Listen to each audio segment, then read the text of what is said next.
আল্লাহ তাআলা ডাক দিয়া বলে, জিবরাইল রে জিবরাইল, যেই নবীকে সৃষ্টি না করলে আমি তামাম পৃথিবী কিছুই সৃষ্টি করতাম না, ওই হাবিব একটু পরে আমার সাথে দেখা করবে আর আমার কলিজার টুকরা মুহাম্মদ সাল্লাল্লাহু আলাইহি সাল্লাম কান্না করবে, আমি আরশের মালিক সইতে পারি না। আল্লাহু আকবার। আগে বলো বলো জিবরাইল, আমার বন্ধু মুহাম্মদ সাল্লাল্লাহু আলাইহি সাল্লাম কেন কান্না করে? আমি তো আমার বন্ধুর মনের কোনো আশা অপূর্ণ রাখি নাই, আমি তো আমার বন্ধুর মনের সব আশা পূর্ণ করছি, আমি তো আমার হাবিবের সব দোয়া কবুল করছি, তাহলে আমার হাবিব এখন ইন্তেকালের সময় কেন কান্না করে? জিবরাইল আলাইহিস সালাম ডাক দিয়া বলে, আল্লাহ, মুহাম্মদ সাল্লাল্লাহু আলাইহি সাল্লাম আপনার হাবিব বলেছেন এই দুনিয়ার জমিন ছেড়ে আপনার হাবিব দুনিয়ার জমিন ছেড়ে চলে যাবে, তার ওফাত হয়ে যাবে, তার ইন্তেকালের পরে তার এতিম উম্মতকে কে খবরদারি করবে, তার এতিম উম্মতকে কে দেখে রাখবে? এই কথা শোনার পরে আল্লাহ রাব্বুল আলামিন ডাক দিয়ে বলে, ও জিবরাইল যাও যাও, আমার হাবিবকে বলে দাও আমার হাবিবের ইন্তেকালের পরে স্বয়ং আমি আল্লাহ তার উম্মতের খবরদারি করব। জোরে বলেন সুবহানাল্লাহ।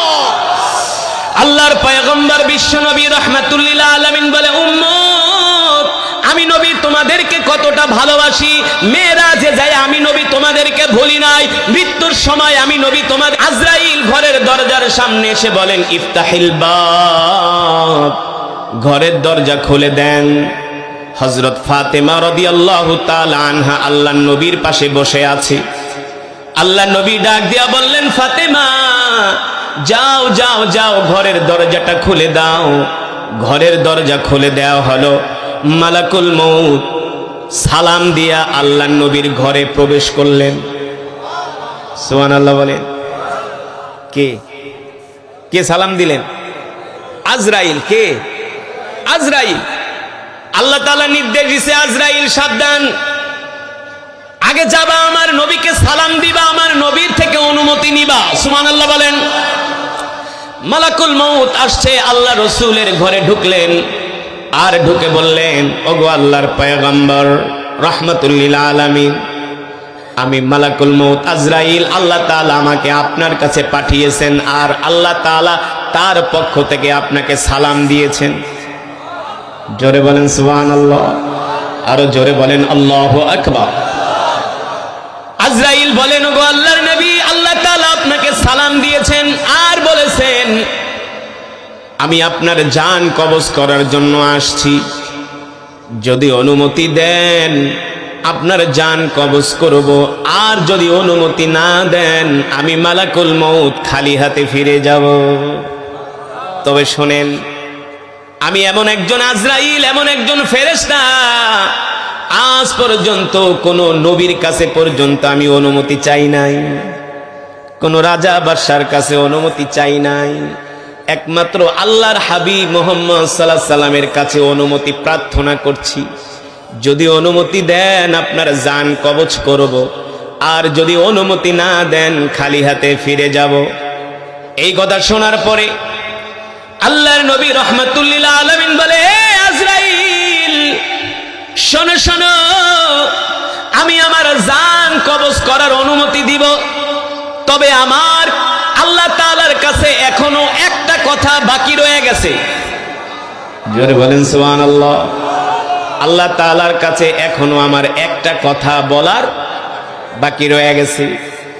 এই কথার ফয়সালা যতক্ষণ পর্যন্ত না হবে ততক্ষণ পর্যন্ত আমি আল্লাহর পয়গম্বর জান কবজ করার অনুমতি দিব না।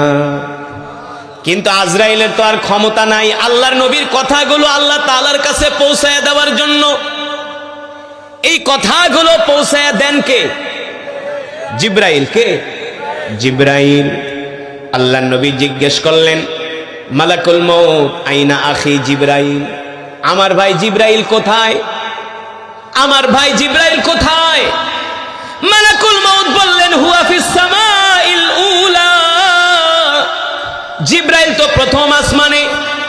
আল্লাহর নবীর জবান দিয়া, জবান মোবারক থেকে এই কথা বের হওয়ার সাথে সাথে জিবরাইল আলাইহিস সালাম ৭০,০০০ ডানা জাপটায়া আল্লাহর নবীর সামনে এসে হাজির হয়ে গেছে। জোরে বলেন সুবহানাল্লাহ। আল্লাহ রসুলের সামনে এসে হাজির হয়ে গেছে। জিব্রাইলের চোখে পানি। আল্লাহ নবী ডাক দিয়া বলে, লিমা তাবকি ইয়া আখি জিব্রাইল, ও ভাই জিব্রাইল, আপনি কান্না করেন কেন? জিব্রাইল তাকায় দেখে আল্লাহ রসুলের চোখেও পানি। জিব্রাইল ডাক দিয়া বলে, গো আল্লাহর নবী, আমার চোখে পানি, কিন্তু আপনি কান্না করেন কেন? আগে বলেন, আপনি কেন কান্না করেন? আল্লাহর নবী বলে, না জিব্রাইল, আগে বলেন আপনি কেন কান্না করেন? জিব্রাইল ডাক দিয়া বলে, গো আল্লাহর নবী, আমি এমন একজন আল্লাহর বিশেষ ফেরেশতা, কোন নবীর কাছে আমি ওহী নিয়ে গিয়েছি 5 বার 10 বার, কারো কাছে আমি ওহী নিয়ে গিয়েছি 50 বার 100 বার, কিন্তু আপনি এমন একজন পয়গম্বর, এমন একজন নবী, আমি আপনার কাছে কোন বর্ণনায় আসছে আমি আপনার কাছে এই পর্যন্ত ওহী নিয়ে আসছি 50,000 বার। আপনি যুদ্ধের ময়দানে, আমি জিব্রাইল যুদ্ধের ময়দানে, সুবহানাল্লাহ বলেন। আপনি রান্নাঘরে, আমি জিব্রাইল রান্নাঘরে। আপনি মসজিদে নববীতে, আমি জিব্রাইল মসজিদে নববীতে, সুবহানাল্লাহ। আপনি মেরাজে গেছেন আল্লাহ তাআলার সাথে দেখা করার জন্য, আমিও আপনাকে সিদরাতুল মুনতাহা পর্যন্ত আগায় দিয়ে আসছি। তার মানে আপনি যেখানে, আমি জিব্রাইলও সেখানে। আজকে আপনার ওফাত হয়ে যাবে, আজকে আপনি দুনিয়ার জমিন ছেড়ে চলে যাবেন, আর আমার জিব্রাইলের কাজও শেষ হয়ে যাবে, আমার আর কোনো দায়িত্ব থাকবে না, আমিও এলপিআরে চলে যাব, আজ থেকে আমার ডিউটি শেষ। কিন্তু আমি কান্না করি, আজকের পর থেকে আমি আর কলিজার টুকরা বিশ্ব নবীকে দেখতে পারবো না, এই কারণে আমি জিব্রাইল কান্না করি। আল্লাহু আকবার। আপনি তো রাহমাতুল লিল আলামিন, কিন্তু বলেন গো আল্লাহ রসুল, আপনি কান্না করেন কেন? আপনার চোখে কেন পানি? এখন তো আপনার কান্না করার কথা না, একটু পরে আপনার ওফাত হয়ে যাবে, আর মালিকের সাথে, আরশের মালিকের সাথে আপনার দিদার হবে, ঠিক কিনা বলেন? কিন্তু এই সময় আপনি কেন কান্না করেন? আল্লাহ নবী ডাক দিয়ে বলে, এ ভাই জিব্রাইল, আমার কান্না করার মানে হলো, আমার কান্না করার কারণ হলো, আমি তো দুনিয়ার জমিন ছেড়ে চলে যাব, কিন্তু আমার এতিম উম্মতের কি হবে? আল্লাহু আকবার। আমার এতিম উম্মতকে কে দেখা রাখবে? আমার এতিম উম্মতের কে খবরদারি করবে? আমার উম্মতরা তো গুনাহ করবে, নাফরমানি করবে, এই কারণে তো আমার উম্মত বিপদে পড়ে যাবে, বালা মুসিবতে পড়ে যাবে, গজবের মধ্যে পড়ে যাবে, ঠিক কিনা বলেন? এই যে ভূমিকম্প হয়েছিল বাংলাদেশে, যদি আল্লাহর নবী আমাদের জন্য না কান্না করতেন, না দোয়া করতেন, তাহলে ভূমিকম্প দিয়া আল্লাহ আমাদেরকে ধ্বংস করে দিতেন, ঠিক কিনা বলে? আল্লাহর পয়গম্বর বলে, জিব্রাইল, এখনো আল্লাহ তাআলার সাথে আমার একটা কথা বলা বাকি রয়ে গেছে, আগে যাও যাও জিব্রাইল, আল্লাহ তাআলার কাছ থেকে ফয়সালা কইরা আসো, আমার ইন্তেকালের পরে আমার এতিম উম্মতের কে খবরদারি করবে, আমার এতিম উম্মতকে কে দেখে রাখবে, এই কথা ফয়সালা না হওয়ার আগ পর্যন্ত আমি আল্লাহর পয়গম্বর, আমি আমার জান কবজ করার অনুমতি দিব না। এই কথা শোনার পরে জিব্রাইল তার 70,000 ডানা জাপটায় চলে গেলেন আরশে আজিমে। আল্লাহ তাআলা ডাক দিয়ে বলে, জিব্রাইল, তুমি এখন কেন আসছো আমার কাছে? কি কারণে তুমি আসছো? দেখেন জিব্রাইলের চোখে পানি। আল্লাহ তাআলা ডাক দিয়ে বলে, জিব্রাইল বলো বলো, আমি আপনাদের সামনে যখন কোরআনুল কারীমের তেলাওয়াত করেছি, একটা আয়াত আমি বারবার তেলাওয়াত করেছি, খেয়াল করছেন কিনা? ওয়ামা আরসালনাকা ইল্লা রাহমাতাল লিল আলামিন। সুবহানাল্লাহ বলেন। এই আয়াতটা আমি কয়েকবার পড়ছি না? কয়েকবার আমি আয়াতটা পড়েছি, কয়েকটা সুরে, কয়েকটা মাকামাতে আমি আয়াতটা পড়েছি। ওয়ামা আরসালনাকা ইল্লা রাহমাতাল লিল আলামিন। মক্কার কাফেররা আমার নবীকে, আমার কলিজার টুকরা রাসূলকে, মক্কার কাফেররা পাগল বলে গালি দিয়েছে, গণক বলে গালি দিয়েছে, জাদুকর বলে গালি দিয়েছে, আল্লাহর নবীকে মিথ্যাবাদী পর্যন্ত বলে গালি দিয়েছে। আল্লাহ রাব্বুল আলামিন নবীকে ডাক দিয়া বলেন, ওগো হাবিব, আপনি মক্কার কাফেরদের কথায় কষ্ট পাবেন না, মক্কার কাফেরদের কথায় কর্ণপাত করবেন না, কারণ মক্কার কাফেররা আপনাকে পাগল বলে, আপনাকে কবি বলে, গণক বলে, জাদুকর বলে। নবী হে আমার, আপনি কবিও না, গণকও না, জাদুকরও না, আপনি হলেন রহমাতুল লিল, জোরে বলে, আপনি হলেন রহমাতুল লিল আলামিন। আল্লাহু আকবার। আল্লাহ রাব্বুল আলামিন বলেন, নবী আপনি হলেন রহমতের আদার, আপনাকে আমি আল্লাহ রাব্বুল আলামিন দুনিয়ার জমিনে পাঠিয়েছি সমস্ত বরকত দিয়া। সুবহানাল্লাহ বলেন। আপনি হলেন বরকত, আপনি হলেন রহমত। নবী হে আমার, আমি আল্লাহ তাআলা আপনাকে এত মর্যাদা দিয়েছি, এত শান, এত মান আমি আল্লাহ দিয়েছি। কুল ইন কুনতুম তুহিব্বুনাল্লাহ ফাত্তাবিউনি ইউহিব্বুকুমুল্লাহ ওয়া ইয়াগফির লাকুম যুনুবাকুম ওয়াল্লাহু গফুরুর রহিম। নবী হে আমার, ওগো আমার প্যারা হাবিব, আমি আল্লাহ আপনাকে এত মর্যাদা দান করেছি, এত ইজ্জত, এত সম্মান দান করেছি। এই পৃথিবীর মানুষ যদি আপনাকে আগে ভালো না বাসে, তাহলে তারা আমি আল্লাহকে পাবে না। ঠিক কিনা বলেন? এ যুবক, কথাটা ভালো করে খেয়াল করবা বন্ধু। তুমি যদি আল্লাহ তাআলাকে পেতে চাও, আল্লাহ তাআলার নৈকট্য পেতে চাও, আল্লাহ তাআলার জান্নাত পেতে চাও, তাহলে সর্বপ্রথম তোমাকে তোমার কলিজার টুকরা নবীকে ভালোবাসতে হবে। আল্লাহ তাআলা বলে, নবী আপনাকে যদি ভালো না বাসে, তাহলে তারা আমাকে পাবে? আগে নবীকে ভালোবাসতে হবে।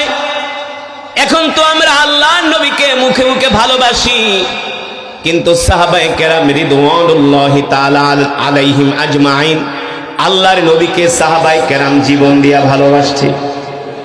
আল্লাহর নবীর জন্য কলিজা কেটে দিছে, কলিজা। রাসূলের চাচা হযরত আমির হামজা রাদিয়াল্লাহু তাআলা আনহু আল্লাহর নবীকে ভালোবেসে চাচা আমির হামজা যুদ্ধের ময়দানে আসছে, আর কাফেররা চাচা আমির হামজার কলিজাকে টেনে টেনে ছিঁড়েছে। ঠিক কিনা বলেন? চাচা আমির হামজার নাক কেটেছে, কান কেটেছে। একমাত্র অপরাধ হলো চাচা আমির হামজা আল্লাহর নবীকে ভালোবাসছে। ঠিক কিনা বলেন? কিন্তু আজকে আমার দেশের মুসলমানরা আল্লাহ রসুলকে মুখে মুখে ভালোবাসে। মুসলমানের চেহারার দিকে তাকাইলে আল্লাহ রসুলের আদর্শ খুঁজে পাওয়া যায় না। রাগ করতেছে? মুখে মুখে ভালোবাসলেই ভালোবাসা হয় না। আজকে যুবকদের দিকে তাকাইলে আল্লাহ রসুলের আদর্শ নাই, আল্লাহ রসুলের আখলাক নাই, আল্লাহ রসুলের চরিত্র নাই। পোশাকের ভিতরে আল্লাহ রসুলের চরিত্র নাই, আখলাক নাই, আল্লাহ রসুলের আদর্শ খুঁজে পাওয়া যায় না।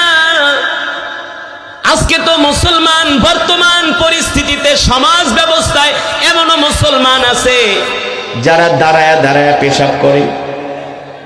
আছে কি? আছে? নাই? আপনাদের এলাকায় নাই? চা খায় বাম হাত দিয়া আর সিগারেট খায় ডান হাত দিয়া, পায়ের উপর পা তুলা। ডান হাত দিয়া কি খায়? ডান হাত দিয়া খায় চা, আর ডান হাত দিয়া খায়, বাম হাত দিয়া খায় চা, ডান হাত দিয়া খায় সিগারেট। আস্তাগফিরুল্লাহ। এই হলো মুসলমানের অবস্থা। অথচ সাহাবায়ে কেরাম কেমন ছিলেন? নিজের জীবন চলে গেছে, কোনদিন আল্লাহর নবীর একটা সুন্নত তারা ছেড়ে দেয় নাই। ঠিক কিনা বলেন? তারা কলিজা দিয়ে আল্লাহর নবীকে ভালোবাসছে। ও যুবক, তুমি যদি আল্লাহ রসুলের সুন্নত গুলো মানতে পারো, আল্লাহর নবীকে কলিজা দিয়া ভালোবাসো, আল্লাহর নবীর আদর্শ আখলাক চরিত্র গ্রহণ করতে পারো, আল্লাহর নবী বলেন, মান আহাব্বা সুন্নতি ফাকাদ আহাব্বানি ওয়ামান আহাব্বানি কানা মাই ফিল জান্নাহ। আমার যে উম্মত আমার দুনিয়ার জমিনে আমার সুন্নতগুলো মানবে, আমার সুন্নতগুলো জিন্দা করবে, আমার সুন্নতগুলো পালন করবে, কাল হাসরের ময়দানে আমি নবী তাদেরকে হাতে ধরে ধরে আল্লাহর জান্নাতে পৌঁছে দিব। রাসূলের একজন সাহাবী ছিলেন, রাসূলের একজন সাহাবী ছিলেন, তিনি ছিলেন আল্লাহ রাসূলের গোলাম। কি ছিলেন? আল্লাহ রাসূলের গোলাম ছিলেন। নাম হলো সাওবান রাদিয়াল্লাহু তাআলা আনহু। নাম কি? সাওবান রাদিয়াল্লাহু তাআলা আনহু। যখন আল্লাহ নবী কোরআনের মজমায় বয়ান করতেন, সাওবান রাদিয়াল্লাহু তাআলা আনহু আল্লাহ রাসূলের মজমার প্রথম কাতারে বসতেন। আল্লাহ নবীর দিকে তাকায় তাকায় সাওবান কান্না করতেন, চোখের পানি ঝরঝর করে পড়তো। আবার মাঝে মাঝে সাওবান রাদিয়াল্লাহু তাআলা আনহুকে আল্লাহ নবীর মজমায় পাওয়া যেত না। তিনি হঠাৎ করে মজমা থেকে দৌড়ে বাড়িতে চলে যেতেন। আবার বাড়িতে যে কিছুক্ষণ সময় থেকে আবার দৌড়ায়া দৌড়ায়া আল্লাহ নবীর মজমায় আসতেন। একদিন দেখেন হযরত সাওবান রাদিয়াল্লাহু তাআলা আনহু চোখ লাল হয়ে গেছে, চোখ দিয়ে অঝর ধারায় পানি পড়তেছে। আল্লাহ নবী ডাক দিয়া বলেন, লিমা তাবকি ইয়া সাওবান, এ সাওবান তুমি কান্না করো কেন, কারণ কি? সাওবান রাদিয়াল্লাহু তাআলা আনহু বলেন, ওগো আল্লাহর নবী, আনা ফাকিরুন জিদ্দান, আমি হলাম একটা গরিব মানুষ। আমি যখন আপনার মজমায় থাকি, আপনার চেহারার দিকে তাকাইলে আমি দুনিয়ার সব কিছু ভুলা যাই। জোরে বলেন সুবহানাল্লাহ। আপনার চেহারার দিকে তাকালে আমি দুনিয়ার সব কিছু ভুলে যাই। ওগো আল্লাহর নবী, মাঝে মাঝে আমার যখন ক্ষুধা লাগে আমি দৌড়ায়া বাড়িতে যাই। বাড়িতে যতটুকুন সময় আমি অপেক্ষা করি, আমি প্রতিটা মুহূর্ত প্রতিটা সেকেন্ড আমি আপনাকে স্মরণ করি। সুবহানাল্লাহ। আমি দৌড়ায়া বাড়িতে যাই খাবার খাওয়ার জন্য। আমি ঘরে যখন খাবার পাই না, আমরা দরিদ্র মানুষ, গরিব মানুষ, ঘরে কোনো খাবার পাই না। ঘরে খাবার না পেয়ে ক্ষুধার্ত অবস্থায় আমি আবার দৌড়ায় দৌড়ায় আপনার মজমায় চলে আসি। আপনার চেহারা দেখার সাথে সাথে আল্লাহর কসম করে বলি, আমি সাওবান সারা দিনের ক্লান্তি আর সারা দিনের ক্ষুধার যন্ত্রণা ভুলে যাই। এই কথা বলে সাওবান রাদিয়াল্লাহু তাআলা আনহু কান্না করতেছেন। আল্লাহ নবী ডাক দিয়া বলে, এ সাহাবী, তুমি তো আমার মজমায় আসো, আমার সামনেই তো বসে আছো, তাহলে আবার তুমি কান্না করো কেন? সাওবান রাদিয়াল্লাহু তাআলা আনহু বলেন, ওগো আল্লাহর নবী, দুনিয়াতে তো আমি আপনার পাশে আছি, আমি আপনাকে দেখতে পারতেছি, কিন্তু যখন দুনিয়া শেষ হয়ে যাবে, আমরা যখন মারা যাব, তখন তো আপনি জান্নাতুল ফেরদাউসের উচ্চ মাকামে চলে যাবেন। ওই জান্নাতুল ফেরদাউসের উচ্চ মাকামে তো আমি আপনাকে কাছ থেকে দেখতে পারবো না। আপনি তো জান্নাতের সবচেয়ে উচ্চ আসনে থাকবেন। আমি তো একটা গরিব মানুষ, ছোট মানুষ, আমি কিভাবে আপনাকে জান্নাতের মধ্যে দেখব? এই চিন্তা করে আমি সাওবান কান্না করতেছি আর কষ্ট পাইতেছি। দুনিয়াতে চাইলে আমি দৌড়ায় আপনার মজমায় আসি, দুনিয়াতে চাইলে আপনাকে দেখতে পারি, কিন্তু জান্নাতে তো আমি আপনার সাথে থাকতে পারবো না। আপনার আশেপাশে থাকবে বড় বড় জলিল কদর সাহাবীরা, কিন্তু আমি তো আপনাকে দেখতে পারবো না। এই কষ্ট আমি সাওবান সইতে পারি না। এই কথা মনে করে আমার চোখ দিয়ে অঝর ধারায় পানি পড়তেছে। আল্লাহ রাব্বুল আলামিনের কাছে সাহাবীর এই কথাটা এত ভালো লাগছে যে আল্লাহর নবীকে জান্নাতে দেখার জন্য সাহাবী কান্না করতেছে। সুবহানাল্লাহ বলেন। আল্লাহ তাআলা সইতে পারলেন না, জিব্রাইল আমিনকে পাঠালেন, জিব্রাইল যাও যাও জমিনে যাও, ওই যে আমার সাওবান, আমার কলিজার টুকরা হাবিব মুহাম্মদ সাল্লাল্লাহু আলাইহি সাল্লামকে জান্নাতে কিভাবে দেখবে এই কারণে সে চিন্তা করে আর কান্না করে, আফসোস করে, যাও জিবরাইল, আমি কোরআনুল কারীমের আয়াত নাজিল করে দিলাম, ওয়ামান ইউতিইল্লাহ ওয়ার রাসূলা ফাউলাইকা মাআল্লাযীনা আন'আমা আল্লাহু আলাইহিম মিনান নাবিয়্যিনা ওয়াস-সিদ্দীকিনা ওয়াশ-শুহাদাই ওয়াস-সালিহিন ওয়া হাসুনা উলাইকা রাফীকা। জিবরাইল আমিন এসে বলল, ওগো আল্লাহর নবী, ওই যে আপনার সাহাবী থাওবান, সে কান্না করতেছে, দুনিয়ার জমিনে সে কাছ থেকে আপনাকে দেখতেছে, সে চিন্তা করতেছে জান্নাতে তো আপনি জান্নাতুল ফেরদাউসের উচ্চ মাকামে থাকবেন, ওই জান্নাতের মধ্যে আপনার সাহাবী আপনাকে কিভাবে দেখবে, এই কারণে সে কষ্ট পাইতেছে। ওগো নবী, আপনি আপনার সাহাবীকে সুসংবাদ দিয়া দেন, আপনি আপনার সাহাবীকে খুশির খবর দিয়া দেন। এ সাহাবীরা শোনো, দুনিয়ার জমিনে যারা আমাকে ভালোবাসবে, আমাকে মহব্বত করবে, তারা জান্নাতেও আমার কাছাকাছি থাকবে। জোরে বলেন সুবহানাল্লাহ। অন্য বর্ণনায় আসছে, আল্লাহ নবীর একজন সাহাবী মসজিদে নববীতে বসে আছে। আল্লাহ রাসূলের একজন সাহাবী মসজিদে নববীতে বসে আছে, এক কোণার ভিতরে বৈশা বৈশা ইবাদত করতেছে একাগ্রতার সাথে। ভালো করে খেয়াল করেন, আল্লাহ নবী ডাক দিছে, তাআলাউ ইয়া শাবাব, এ যুবক এদিকে আসো, তুমি কি আমাকে ভালোবাসো নাকি? সাহাবী ডাক দিয়া বলেন, ওগো আল্লাহর নবী, আপনাকে আমি ভালোবাসি। তুমি কি জান্নাতে যেতে চাও নাকি? সাহাবী অবাক বিস্ময়ে তাকিয়ে বললেন, ওগো আল্লাহর নবী, জান্নাতে যদি না যাই তাহলে আপনাকে পাবো কিভাবে? কারণ আপনি তো জান্নাতে থাকবেন। আর যদি জান্নাতে যেতে না পারি তাহলে আপনাকে আমি কিভাবে দেখবো জান্নাতে? আল্লাহর নবী বলেন, তুমি যে জান্নাতে যেতে চাও, তোমার এমন কোন আমল আছে, এমন কোন আমল আছে আমাকে বলো, যে আমল দিয়া তুমি জান্নাতে যাইবা। যুবক রে, ও বাবারা, ভালো করে খেয়াল করেন, আল্লাহ রাসূলের সাহাবী কত চমৎকার জবাব দিলেন। বলেন, ওগো আল্লাহর নবী, আমি যে জান্নাতে যাব, আসলে জান্নাতে যাওয়ার মতো আমার কাছে কোনো আমল নাই, জান্নাতে যাবার জন্য আমার কাছে কোনো চালান পাতি নাই। আল্লাহর নবী বলে, সাহাবী, তাহলে তুমি কিভাবে জান্নাতে যেতে চাও?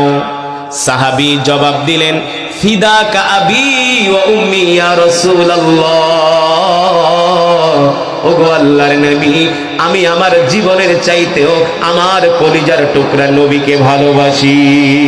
আল্লাহু আকবার। আমি আমার জীবনের চেয়েও আপনাকে ভালোবাসি। ফিদাকা আবি ওয়া উম্মি ইয়া রাসূলুল্লাহ, আমি আমার মায়ের চেয়ে, আমি আমার বাবার চেয়েও আমি আমার নবীকে ভালোবাসি। আল্লাহু আকবার।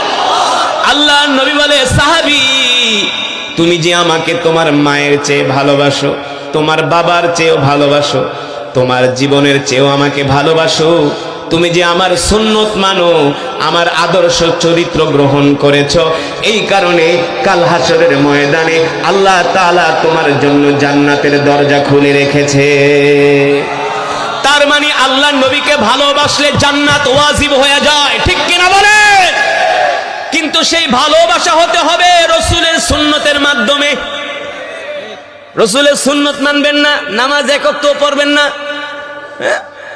নামাজ পড়বেন না, রাসূলের সুন্নত মানবেন না, নবীজির নামে দুরূদ পড়বেন না, দস্তরখান বিছায়া ভাত খাইবেন না। আল্লাহর নবী আমারে জান্নাতে নিয়ে যাইবো, কোরআন হাদিসের কোথাও নাই। আপনি নামাজ পড়বেন না, দ্বীন মানবেন না, আল্লাহর নবীর সুন্নত মানবেন না, আর আল্লাহর নবী আপনারে জান্নাতে নিয়ে যাইবো? না না না। যখন কাল হাসরের ময়দানে সমস্ত নবীরা, পয়গম্বররা পর্যন্ত ইয়া নাফসি ইয়া নাফসি বলবে, সমস্ত নবীদের উম্মতরা পর্যন্ত ইয়া নাফসি ইয়া নাফসি বলবে, তখন আপনার নবী, আমার নবী, কলিজার টুকরা বিশ্ব নবী রহমতুল লিল আলামিন হাসরের ময়দানে সেজদায় পড়ে থাকবে। আল্লাহ নবী সেজদায় পড়ে থাকবে। সমস্ত নবীরা নিজেদেরকে বাঁচানোর জন্য পেরেশান হয়ে যাবে। সমস্ত নবীরা পর্যন্ত টেনশনে পড়ে যাবে। কিন্তু আপনার আমার কলিজার টুকরা বিশ্ব নবী রাহমাতুল লিল আলামিন বললেন, উম্মত, ওই অবস্থায় আমি কাল হাসরের ময়দানে সেজদায় পড়ে যাব, উম্মতি উম্মতি বলে কান্না করব। আল্লাহু আকবার। আল্লাহর নবী বিশ্ব নবী বলে, উম্মত রে, শুধু এখানেই শেষ না, আমার জান কবজ করার জন্য যখন মালাকুল মউত আজরাইল আসছে, মালাকুল মউত আজরাইল আমার ঘরের দরজার সামনে দাঁড়ায় আছে। আমরা এক আল্লাহর গোলাম, ঠিক কিনা বলে? আপনাদের আওয়াজ কম, এর কারণ হলো আমি যে কথাগুলো বলেছি, হায়াতের মালিক, রিজিকের মালিক আল্লাহ। এই কথাগুলো ঈমানের সাথে সম্পর্ক। কিসের সাথে? ঈমানের সাথে সম্পর্ক। হাদিস শরীফে এসেছে, আমরা যখন আল্লাহ তাআলার প্রশংসা করি, তখন ইবলিস শয়তান আল্লাহ তাআলার প্রশংসা করলে ইবলিস শয়তান সহ্য করতে পারে না। রাসূলের হাদিস, আমি বানিয়ে বলছি না। ইবলিস শয়তান চায় না আমরা আল্লাহ তাআলার প্রশংসা করি। আল্লাহর প্রশংসা করে কারা? যারা মুমিন। যারা মুমিন তারা আল্লাহর প্রশংসা করে। আর যারা মুমিন না, যারা মুনাফিক, তারা আল্লাহর প্রশংসা করতে পারে না। ঠিক কিনা বলেন? যখন মুমিন আল্লাহর প্রশংসা করতে যায়, তখন ইবলিস শয়তান আইসা মুখের ভিতরে চাইপা ধরে, এই যা বলছস বলছস, এতক্ষণ কোরআন শুনা, কিন্তু আল্লাহর প্রশংসা করতে পারবি না। ইবলিস শয়তান চায় না আমরা আল্লাহর গোলামি করি। ইবলিস শয়তান চায় আমরা শয়তানের গোলামি করি, কিন্তু আমরা তো শয়তানের গোলাম না, আমরা তো আল্লাহর গোলাম। ঠিক কিনা মুসলমান? মুসলমান, আসমান কার? জমিন কার? কয়টা আসমান? কয়টা? 7টা। কোরআনে আছে কি আছে না? আছে। আল্লাহু আকবার। জোরে বলে আল্লাহু আকবার। যত জোরে জোরে সুবহানাল্লাহ, আলহামদুলিল্লাহ, আল্লাহু আকবার বলবেন, তত বেশি ঈমানের পাওয়ার বাড়বে। কি বাড়বে? ঈমানের পাওয়ার বাড়বে। যারা মুমিন তারা কথায় কথায় আল্লাহর প্রশংসা করে। ঠিক কিনা বলেন? আল্লাহ তাআলা বলেন, নবী, কাফের, মুশরিক, বেঈমান তাদেরকে বলে দেন, আমি তাদের মাথার উপরে 1টা না, 2টা না, 3টা না, 4টা না, 5টা না, 6টা না, আমি আল্লাহ তাদের মাথার উপরে 7টা আসমান বানিয়েছি। সুবহানাল্লাহ বলেন। আল্লাযী খালাকা সাবআ সামাওয়াতিন তিবাকা মা তারা ফি খালকির রহমান মিন তাফাউত ফারজি'ল বাসরা হাল তারা মিন ফুতুর। আল্লাহ রাব্বুল আলামিন বলেন, নবী, তারা কিভাবে আল্লাহ তাআলার হুকুমকে অস্বীকার করে, তারা কিভাবে আল্লাহর সাথে নাফরমানি করে, অথচ আমি আল্লাহ তাদের মাথার উপরে খুঁটিবিহীন 7টা আসমান বানাইছি, কোনো খুঁটির ব্যবহার করি নাই। তারপরে কি তারা শিক্ষা গ্রহণ করবে না? কে বলছেন? আল্লাহ তাআলা বলছেন। আল্লাহর বান্দারা, আমি সেই আল্লাহর জবান, আল্লাহর জবানের কালাম কোরআনুল কারীম থেকে তেলাওয়াত করেছি। আপনারা হৃদয়ের কান দিয়ে শুনেছেন, মন দিয়ে শুনেছেন? মাশাআল্লাহ। যদি শুনে থাকেন, এক একটা হরফের বিনিময়ে আল্লাহ তাআলা আমাদের আমল নামায় কম পক্ষে 10টি করে নেকি দান করছেন। কয়টা? 10টি। আমি শুধু কোরআন পড়েছি, আপনারা শুধু শুনছেন। এক এক হরফে আল্লাহ তাআলা আমাদের আমল নামায় কম পক্ষে 10টি করে নেকি দান করেছেন। শুধু এখানেই শেষ না। হ্যাঁ রে, কপাল পোড়া মুসলমান যদি বুঝতো যে আল্লাহ তাআলার কোরআনের কালামের কত ফজিলত, কত সওয়াব, এগুলো যদি মুসলমান বুঝতো, তাহলে হাঁটতে না পারলেও তার হামাগুড়ি দিয়ে কোরআনের মজমায় আসতো। হামাগুড়ি দিয়ে কোরআনের মজমায় আসতো, গইরায় গইরে আসতো, গড়িয়ে গড়িয়ে, হাঁটতে যদি না পারত। কারণ কোরআন আল্লাহর জবানের কালাম, আল্লাহ রাসূলের হাদিস। আল্লাহর নবী বলেন, এই দুনিয়ার জমিনে যারা কোরআনকে ভালোবাসবে, কাল হাসরের ময়দানে আল্লাহর কোরআন তাদেরকে সুপারিশ করে করে জান্নাতে নিয়ে যাবে। আল্লাহর কোরআন সুপারিশ করে করে জান্নাতে নিয়ে যাবে। অনেক মুসলমান আছে এই কোরআনের তেলাওয়াত শোনার পরেও ঘরে বসে আছে। আছে কি আছে না? এগুলো হলো গরু খাওয়া মুসলমান। এদের ইমানের পাওয়ার নাই। চায়ের দোকানে বসে চা খাবে আর বাংলা সিনেমা দেখবে। আর মুমিন মুসলমান আলেম ওলামাদের বিরুদ্ধে আপনাদের মতো যারা কোরআনের পাগল, কোরআনের প্রেমিক, বলবে হুজুর এক পাগল, হুজুরের সামনে যেটি বইসা আছে সবগুলা পাগল। বলে কি বলে না? কিছু মানুষ দেখবেন বলে হুজুররা পাগল হয়ে গেছে, আর হুজুরদের সাথে কিছু লোক আছে হেরাও পাগল।